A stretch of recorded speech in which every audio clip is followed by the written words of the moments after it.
Tuhan pasti yang terbaik. Postingan tanggal 18 Mei 2022. Ada tulisan di atasnya dengan bunyi alasan untuk tetap berjuang. Saya tahu teman-temannya Markus lihat postingan itu. Dia menulis bahwa alasan untuk tetap berjuang dengan menampilkan mama dan bapaknya di bawah tulisan itu. Baru rasa ditulis di situ rindu rumah. Ada begitu banyak postingan-postingan yang dia posting, tapi ada berapa yang menurut saya berkesan. Ada postingan jauh di bawah itu lagi di tanggal 27 April. Dia mengutip bagaimana seekor burung Raja Wali dalam usianya yang ke-40 tahun harus melepaskan cakarnya, melepaskan paruhnya dan kemudian melepaskan bulunya untuk kemudian bisa hidup 30 tahun lagi. Lalu dia memberi komentar sedikit dengan berkata, hidup harus berubah.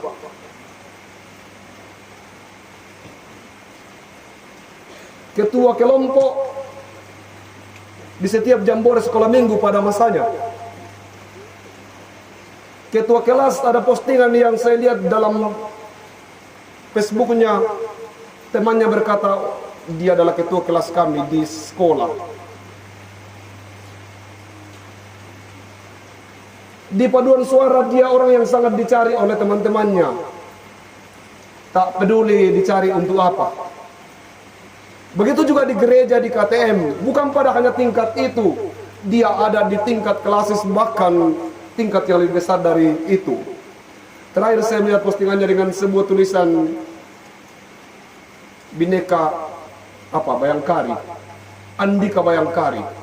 Dia masih sempat menyanyi bersama dengan teman-temannya di 17-an. Saudara, keluarga dikasihi Tuhan,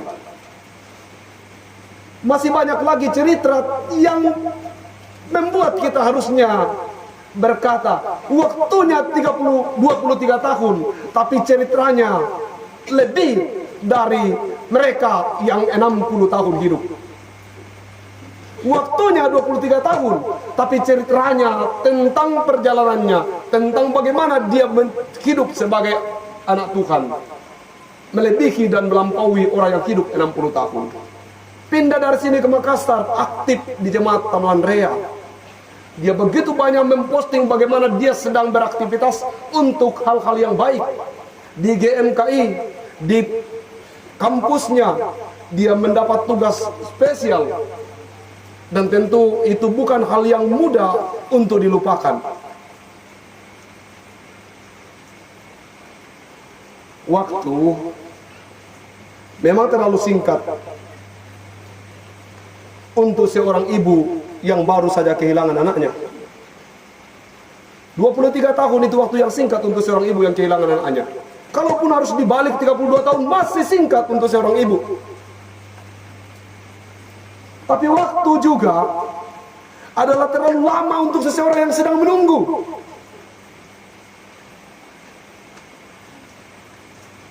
Menunggu pacar datang. Menunggu banyak.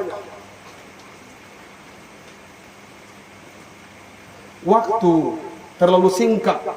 Berapapun panjangnya, terlalu singkat untuk orang-orang yang hidup bahagia. Allah moraliu bagi Allah tua kamasan nang tahu. Tapi untuk orang-orang yang hidup susah, waktu terlalu lama. Kela seandainya kalau orang sudah misalnya merindukan kematian itu berarti bahwa dia mungkin ada dalam tekanan-tekanan yang kemudian maksanya ingin segera mengakhiri hidupnya. Tapi kalau kita menangis kalau orang mati itu bertanda bahwa kita masih ingin dia ada di sini bersama-sama dengan kita.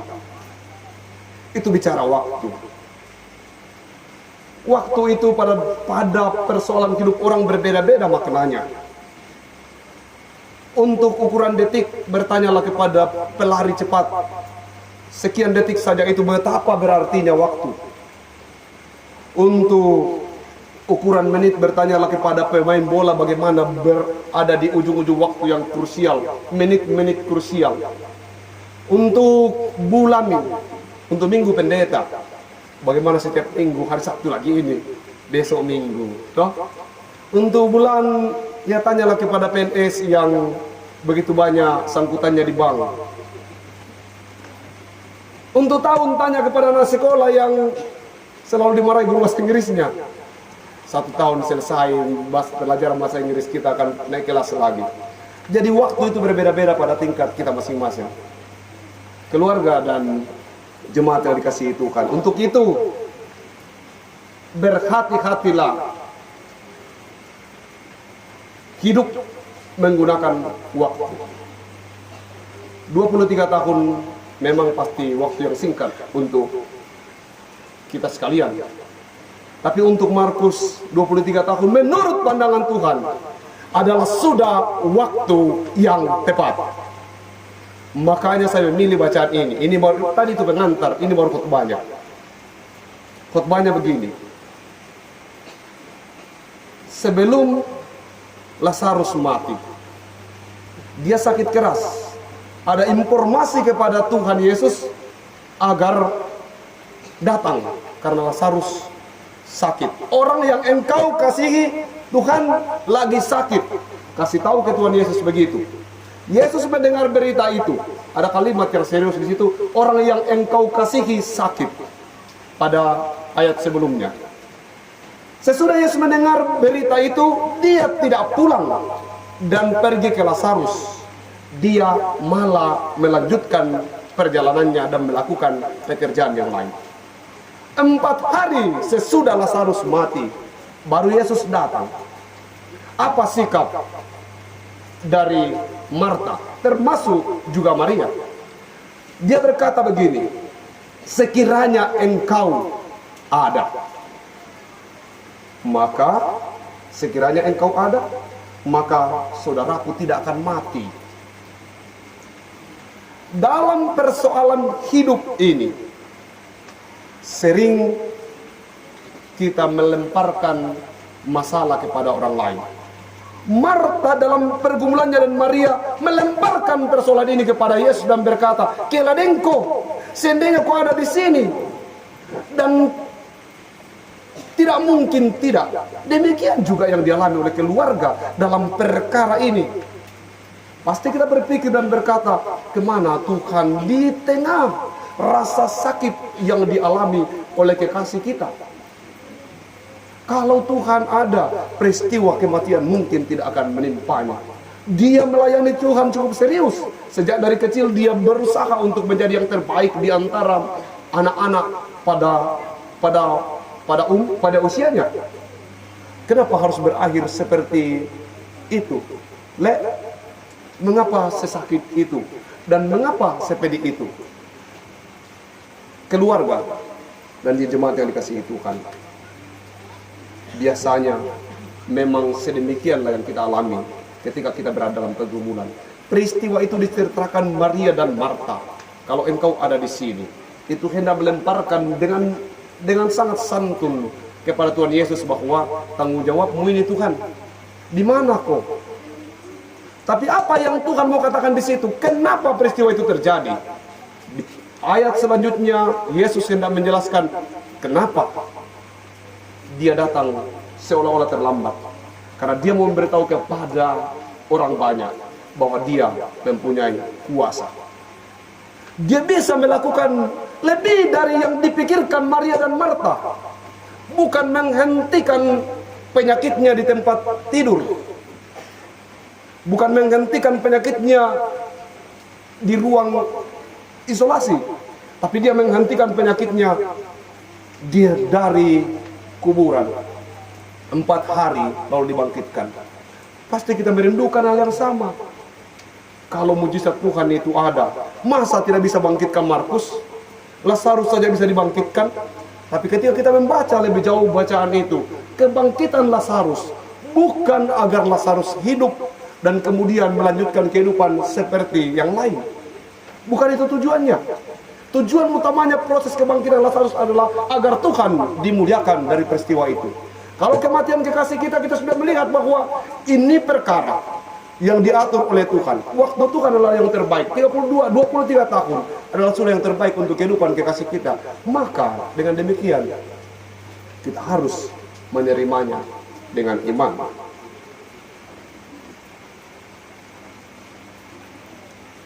Dalam pergumulan berat itu, Marta bertanya kepada Yesus, seandainya engkau ada. Tapi sudah Yesus berkata bahwa ada kebangkitan, sudah kematian. Yang bersangkutan hanya tertidur dalam pandangan Tuhan. Mati dalam konsep Yesus, kalau kita membaca di ayat sebelum ini, dia mengatakan Lazarus sedang tertidur. Demikian juga yang dialami oleh kekasih kita. Dan dia kemudian berkata bahwa akan ada kehidupan yang akan datang, kebangkitan. Seseorang yang mati dalam Tuhan akan hidup bersama dengan Tuhan.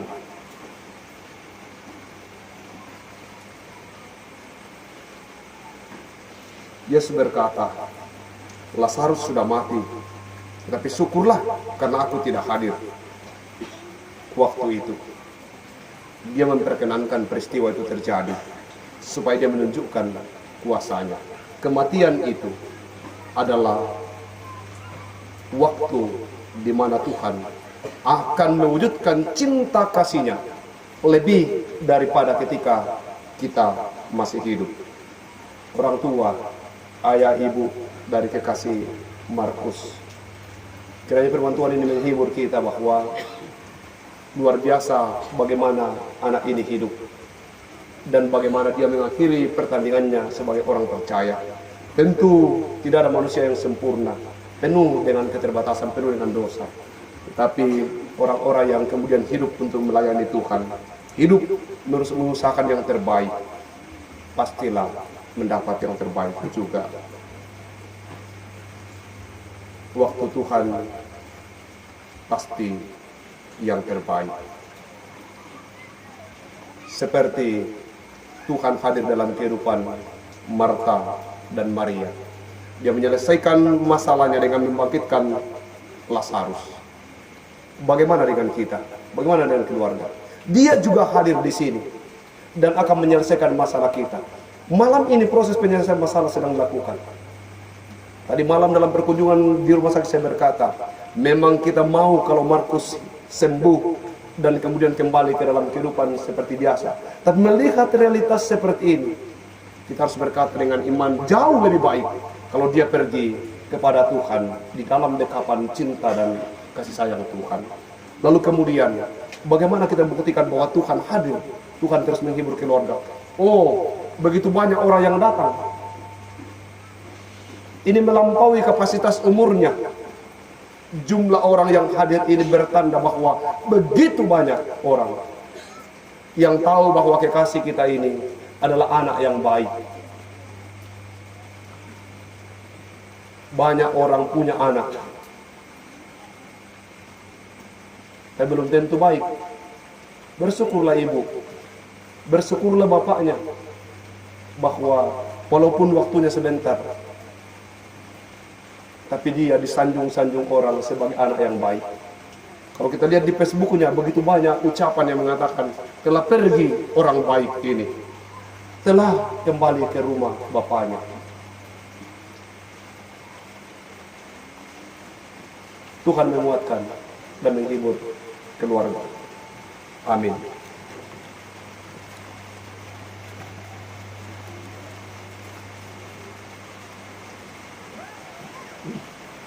Saat ku tak melihat jalanmu, saat ku tak mengerti rencanamu,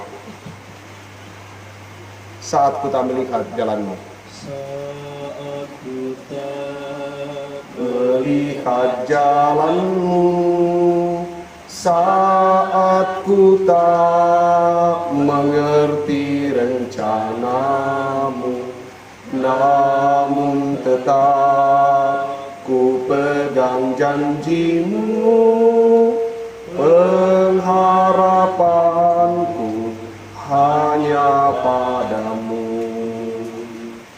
Hatiku percaya,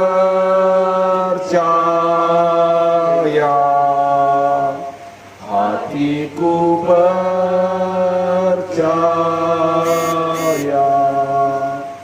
hatiku percaya.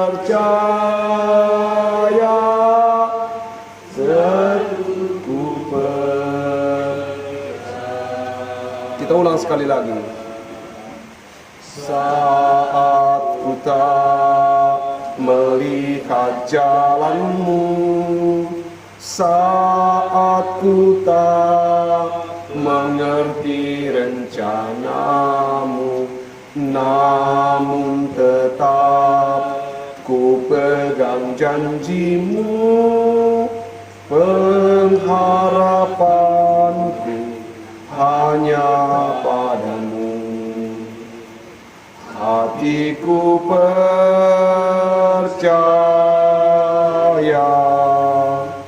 hatiku percaya,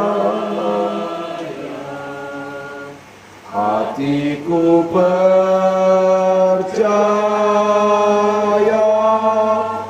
selalu percaya.